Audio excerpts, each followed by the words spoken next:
ഇന്നത്തെ ഏറ്റവും പ്രധാനപ്പെട്ട വാർത്ത പെട്രോൾ ഡീസൽ വില വർധനവാണ്. ഇന്ത്യയിൽ അങ്ങോളം ഇങ്ങോളമുള്ള ജനങ്ങളെ വലിയ രീതിയിൽ കൊള്ളയടിക്കുന്ന നിലപാടിലേക്കാണ് കേന്ദ്ര ഗവൺമെന്റിന്റെ നിലപാട് സംബന്ധിച്ച്. യഥാർത്ഥത്തിൽ ഈ ബഹുരാഷ്ട്ര കമ്പനികൾ ജനങ്ങളെ കൊള്ളയുന്നതിന് വേണ്ടി ഇപ്പോൾ തീരുമാനിച്ചിട്ടുള്ളത് ഒരു ലിറ്ററിൻ്റെ മേലെ ഡീസലിനും അതുപോലെ തന്നെ പെട്രോളിനും 3 റുപ്യ വർദ്ധിപ്പിച്ചു എന്നാണിപ്പോൾ വന്നിട്ടുള്ളത്. ഇന്ന് തന്നെ അത് നടപ്പിലാക്കാൻ തീരുമാനിച്ചിരിക്കുകയാണ്. അതിൽ കേരളത്തിലെയും ഇന്ത്യയിലെയും ജനങ്ങൾ ശക്തിയായ രീതിയിൽ പ്രതിഷേധിക്കണം എന്നാണ് ഞങ്ങൾക്ക് ചൂണ്ടിക്കാണിക്കാനുള്ള ഒന്നാമത്തെ കാര്യം. സംസ്ഥാന കമ്മിറ്റി യോഗം ഇന്നലെ കഴിഞ്ഞു. കേരളത്തിലെ രാജ്യം സംബന്ധിച്ചുള്ള സ്വയം വിമർശനപരമായ പരിശോധന കഴിഞ്ഞ 3 ദിവസങ്ങളിലായി സെക്രട്ടേറിയറ്റും അതുപോലെ സംസ്ഥാന കമ്മിറ്റിയും വിശദമായിട്ട് പരിശോധിച്ചിട്ടുണ്ട്. ആ പരിശോധന കൊണ്ട് മാത്രം റിവ്യൂ പൂർണ്ണമാവും എന്നുള്ളതല്ല ഞങ്ങൾ കണ്ടത്. ഇന്ന് മുതൽ ജില്ലാ കമ്മിറ്റികൾ, ജില്ലാ സെക്രട്ടേറിയറ്റ് ഇന്ന്, നാളെ ജില്ലാ കമ്മിറ്റി, മറ്റന്നാളും ജില്ലാ കമ്മിറ്റി,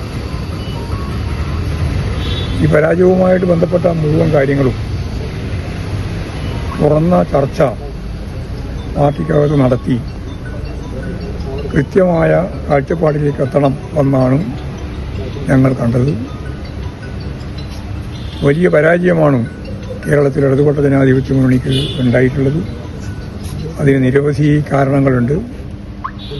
ആ കാരണങ്ങളെല്ലാം പരിശോധിച്ച് ആവശ്യമായ തിരുത്തൽ നടപടികളിലേക്ക് പാർട്ടി ഒന്നടങ്കം ഒറ്റക്കെട്ടായി മുന്നോട്ടേക്ക് പോകും.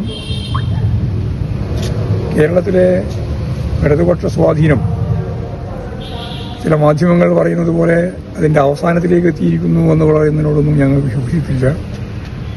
നല്ല നിലയിൽ സംഘടനാ പരിശോധനയും തിരുത്തലും ആവശ്യമുള്ള പാർട്ടി ഇടപെടലും നടത്തി വർഗ ഭോജന പ്രസ്ഥാനങ്ങളും എല്ലാം സജീവപ്പെടുത്തി വലിയ രീതിയിൽ ഇടതുപക്ഷ ജനാധിപത്യ മുന്നണിക്ക് തിരിച്ചു വരാൻ കഴിയും എന്ന് തന്നെയാണ് പാർട്ടി പ്രതീക്ഷിക്കുന്നത്. കെ രാഗേഷ് പറഞ്ഞാൽ നിങ്ങൾ കേട്ടിട്ട് എങ്ങനെ വരുന്നത്? അങ്ങനെയാണ് വാർത്ത എന്തൊക്കെ തരും. വാർത്ത നോക്കിയിട്ട് മാത്രം നമുക്ക് എന്തെങ്കിലും പറയാൻ പറ്റും. അല്ല, ഞങ്ങള് പരാജയം അംഗീകരിച്ചല്ലോ. സ്വാഭാവികമായിട്ടും പുതിയ ഗവൺമെന്റ് വരാൻ പോവാണ്. ഗവൺമെന്റ് വരുമ്പോൾ ആ ഗവൺമെന്റിന് സ്വാഭാവികമായിട്ടൊരു പ്രതിപക്ഷ മര്യാദയോടുകൂടിയുള്ള നിലപാട് ഞങ്ങൾ സ്വീകരിക്കും. അവർ മുമ്പ് ചെയ്തതുപോലെ സത്യപ്രതിജ്ഞ ഉൾപ്പെടെ ബഹിഷ്കരിക്കുന്ന നിലയാണ് കഴിഞ്ഞ പ്രാവശ്യം ഉണ്ടായത്. എന്ന് പറഞ്ഞാൽ ഭരണത്തെയും ഭരണ സംവിധാനത്തെയും വികസനത്തെയും ഒന്നും അംഗീകരിക്കില്ല എന്നൊരു നിലപാട് അവർ സ്വീകരിച്ചിരുന്നത്. ഞങ്ങളുടെ നിലപാട് സ്വീകരിക്കില്ല. അതുകൊണ്ട് ക്രിയാത്മകമായ ഒരു പ്രതിപക്ഷം എന്ന രീതിയിലാണ്. ശരിയായതിനെ പൂർണ്ണമായിട്ട് അംഗീകരിക്കും, തെറ്റായതിനെ ശക്തിയായ രീതിയിൽ വിമർശിക്കും. എന്നിട്ട് തിരുത്തി മുമ്പോട്ടേക്ക് പോകാൻ ആവശ്യമായ രീതിയിലുള്ള പ്രതിപക്ഷം എന്ന നിലയിലുള്ള പിന്തുണ ഈ ഗവൺമെന്റിന് ഞങ്ങൾ. പക്ഷേ ഈ പ്രതിപക്ഷ നേതാവായിട്ട് സഖാവ് പിണറായിയെ തീരുമാനിച്ചത് ഏകണ്ഠമായിട്ട് പാർട്ടി സംസ്ഥാന സെക്രട്ടേറിയറ്റ് ഏകണ്ഠമായി, പാർട്ടി സംസ്ഥാന കമ്മിറ്റിയും ഏകണ്ഠമായിട്ട്. അത് മുഖ്യമന്ത്രിയെ തിരഞ്ഞെടുത്ത് എന്നുള്ള വിവരം കിട്ടിയ ഉടനെ തന്നെ പാർട്ടി സംസ്ഥാന സെക്രട്ടേറിയറ്റ് ചേർന്നു. അതുപോലെ തന്നെ അതിനിടയിൽ PB യോഗം ചേർന്നു. തുടർന്ന് സംസ്ഥാന കമ്മിറ്റി യോഗം ചേർന്നു. കാര്യങ്ങൾ റിപ്പോർട്ട് ചെയ്യുന്നതാണ്. മുഖ്യമന്ത്രി ആരാണെന്ന് അറിയാൻ വേണ്ടി കാത്തിരുന്നതാണോ പാർട്ടി? മുഖ്യമന്ത്രി ആരാണെന്ന് അറിയാൻ വേണ്ടി കാത്തിരുന്നതാണോ? അല്ലല്ല, മുഖ്യമന്ത്രി അല്ലാണ്ട് പ്രതിപക്ഷം ഇല്ലല്ലോ.